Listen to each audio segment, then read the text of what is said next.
Rescued from the flood, scores of people brought to safety in Maryland after tonight's torrential rains. Just stay home when the warnings come. Flash flooding happened really quickly. The toll flash floods took on our neighbors. We're live with a look at the ongoing impact. And there's still some ongoing flooding throughout parts of the area. I'll talk about who's under the aerial flood warning. That's coming up. Shocked because this first time this happened over in this area in some time. We're hunkering down now doing the best we can. Water woes in Maryland. Over 10,000 homes and businesses under a boil water advisory. Families are finding relief waiting when water may be safe to drink. Veterans overlooked. A retired Air Force colonel writing to the Pentagon over concerns military retirees facing more screening at airports. And money-saving tips, advice for your retirement accounts, to tips for people facing a flight change. We're stretching your dollar. You're watching the station covering all of the DMV. This is DC News Now. Good Saturday evening. Thank you for joining us for DC News Now at 9 o'clock. I'm Ben Dennis. It was a whirlwind of a day for our weather. It's a DMV first warn day. Multiple people had to be rescued today from being trapped in floodwaters. Several folks rescued from cars today. Montgomery County says in just 2 hours from 5 to 7 o'clock tonight, firefighters got 100 calls, including dozens of water rescues. They happened in Potomac, Kensington, Silver Spring, and Tacoma Park. Some of the biggest problem areas just north of the district, the Sligo Creek quickly overflowed its banks too, where at least one person had to be rescued. And in Silver Spring, a fire truck hit floodwaters. This is the moment when that fire truck entered the flooded road Murky Brown right there on Washington Avenue and East West Highway in Silver Spring. Look at this photo of the day detailing the toll. Stuck as well as at least one other car. Certainly a picture worth 1,000 words from torrential rain in a short amount of time. And in Bethesda, a large tree fell on Orkney Parkway off of River Road. Live wires confirmed burning. Officials had to have the road blocked because of all this. Right now, we're taking a live look at the roads as well on this DMV first warn day. Meteorologist Scott Sumner standing by. Scott, it was a busy couple of hours earlier tonight, but still some concerns for flooding tonight. Yeah, because there was really nothing going on through about 3 o'clock, and then around 4:30, that's when things started to get impacted around the area, and the rain started to blossom here. Just a little timeline, take you back. 6 o'clock, there was, like we just showed you, that unbelievable video of 5 feet of water in the Silver Spring area where that fire truck was stuck there. At 7 p.m., there were 6 inches of water on Georgia Avenue and Columbia Boulevard up in Silver Spring. 8 o'clock, there was 3 feet of water located over in Tacoma Park, Maryland. And then 8:30, 1 to 2 feet of water on US 340 out towards Bentonville, Virginia. That's in Warren County. A lot going on out there, and as you can see, there are a lot of little icons out there. All of these icons that you see just north of the district itself in Montgomery, as well, majority of them in Montgomery County, but also into PG County, and well as just the northern portion of DC. Those are all flood incidences, and it's also out towards the west, north of Woodstock, and to the eastern and western portions of Orange County. Now, right now, our flood warnings, what do we have left? These north of the district are still in play, all of them to around 11:30 or so, so just before the midnight hour. The flash flood warning has now become an aerial flood warning because the rain has technically stopped, and now we're just waiting for those overflown creeks, streams, and rivers to recede their banks. But still, nonetheless, we have that going on. Plus, we have one more county left under the severe thunderstorm watch. That goes to 10 o'clock, although I got to say, there's not much to this left over. We'll show you the latest radar coming up in a bit. More rain and storms for tomorrow. Still humid on Sunday, and a front arrives on Sunday as well, or specifically Sunday night, and that's going to bring some relief our way. Talk about that. We'll take it, Scott. Thanks.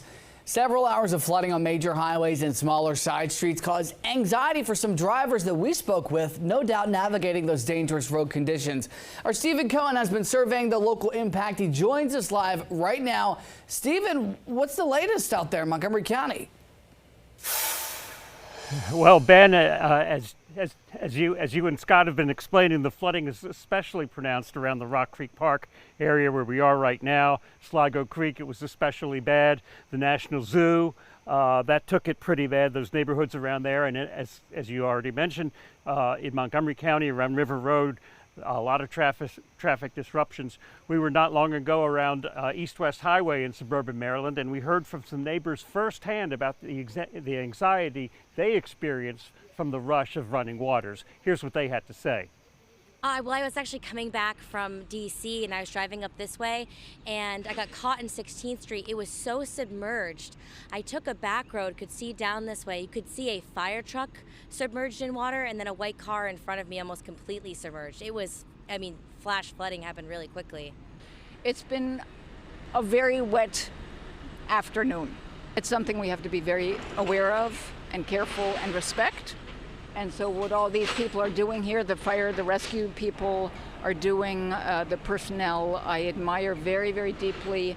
And we should just stay home when the warnings come. And emergency officials warn, especially after some critical rescues this evening, and we just saw moments ago the U.S. Park Police trying to keep drivers and pedestrians away from the Beach Drive area, that if you do have to go out tonight, please be extremely cautious. We'll keep you updated. For now, though, reporting live from Rock Creek Trail, just north of the District Line in Maryland, Stephen Cohen, DC News Now. Back to you, Ben. All right, thanks to Stephen. Be safe out there. You can stay up to date on the quickly changing conditions as they emerge at DCNewsNow.com. Our weather team will be tracking it all, including our Scott Sumner, of course, here on the weekends. All right, tonight, a large-scale boil water advisory continues for 11,000 homes and businesses in Prince George's County. It all happened before the storm as well. The disruption happened right after midnight.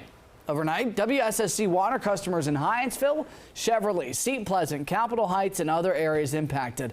Now, there was a rupture, we're told, in the 16-inch water line along Columbia Pike. Many residents there received free bottled water at one pickup site before 5 p.m. tonight as that boil water advisory continued. Neighborhood has been banding together, just making sure that we keep each other updated as best possible, and we're just making sure that we're boiling water in the home and trying to find any stores that still have the bottled water available. So we're making it work. Officials say residents should boil their water for a full minute before drinking, bathing, making ice, feeding your pets, brushing your teeth, and washing produce. At last check, it is still in effect. Time is 9:20. A retired Air Force colonel is calling out the federal government over what he believes is a disservice to retired military members. After real IDs were required for plane passengers to fly, reports came out of military retirees facing additional screening at airports. I sat down with retired Colonel William Coleman after he sent letters to the Pentagon and the Department of Homeland Security seeking a change. My outfit was responsible for the security of Air Force One. You stay up late at night when you have a resource like that in your backyard that you're responsible for. After more than 3 decades of military service, retired Air Force Colonel William Coleman says the federal government should step up. I'm writing to ask you for your help in righting an egregious wrong. Coleman recently sent letters to Defense Secretary Pete Hegseth and Homeland Security Secretary Kristi Noem over reports of military retirees facing additional screening by TSA at airports. After using their official retired military IDs, which lack expiration dates and labeled indefinite, IDs are reportedly flagged by TSA computers because they're not recognized as so-called real IDs, which are now required to fly. Issues documented nationwide. Does not have an expiration date, and when the TSO went to check it on their computer and their software, it shows that it's expired. Does this also deter you from even wanting to show up to the airport? Absolutely. Since Real ID, I haven't even gone to an airport, don't intend to. It's a dignity thing. While the Department of Homeland Security website insists retired military IDs will continue to be accepted at checkpoints, it's unknown if every TSA agent recognizes them as official, meaning an opportunity for additional questioning. For now, Coleman hopes what he's written in black and white can turn the page on what he believes is an avoidable hindrance. We don't ask for much, although we gave quite a bit to receive this minor benefit. Let us enjoy it while we can. Sincerely, William T. Coleman, Colonel, United States Air Force, retired. A recent forecast from Statista suggested there are 2.3 million military retirees in the U.S. No telling how many are 65 and older and may have been asked to provide alternate ID or more screening from TSA. Now, I asked the Department of Homeland Security if they have plans to update those ID scanning systems so these specific retiree IDs are recognized and don't need to be additionally verified. We're awaiting a response. Coming up, plenty ahead in your forecast. Live look at the Pentagon, where that letter from retired Colonel Coleman went. He's awaiting a response. We're also awaiting more on your 7-day forecast. What's happening in the coming hours right after the break.